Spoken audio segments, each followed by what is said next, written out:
Women of Reddit, what sure that's not how women work. Moment. The first guy I dated wanted to go swimming, but I told him no because I started my period and felt sore and crampy. He asked me if I could finish it before the end of the day so we could go swimming the next day. Bruh, I wish it was that easy. An old boyfriend once explained that if I was having cramps, I just needed to do what his ex did. There's this one yoga pose that will make that shift in the uterus that usually takes a few days to happen, in just a few minutes. It drops, and then your period is done in one day instead of 4 or 5. He couldn't elaborate any further. What shifts? What drops?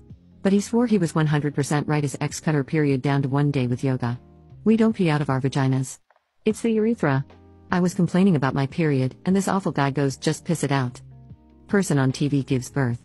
5 minutes later, belly is flat and back to normal. That's not how that works. Had a guy friend in college who seriously thought women leaked blue liquid during their periods, like what you see in maxi pad commercials. Had a very amusing convo with a gentleman once. Dude was confused why we would need pads. He asked why we didn't just go to the toilet more often on our periods. He thought that we were able to hold our period in line. You do with pee and pads are only if accidents happen. So his reasoning is that if women would be more careful we wouldn't need menstrual products. Props to him, he was apologetic after I explained it to him and overall respectful. Women's nipples don't spin around.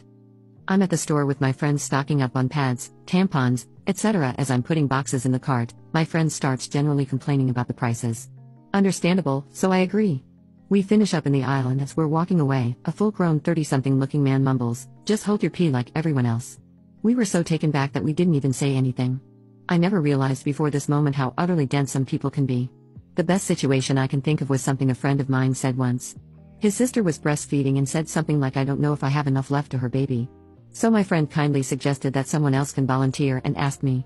I said, well, I'm not lactating, since I don't have a baby, and he was honestly shocked to learn that only women who actually gave birth are able to breastfeed. He was convinced every woman just casually has boobs full of breast milk at all times. He was 25 at that time. I will never forget this. A guy once told me he knew I was a virgin because my boobs were small. That boobs grow every time a woman has sex.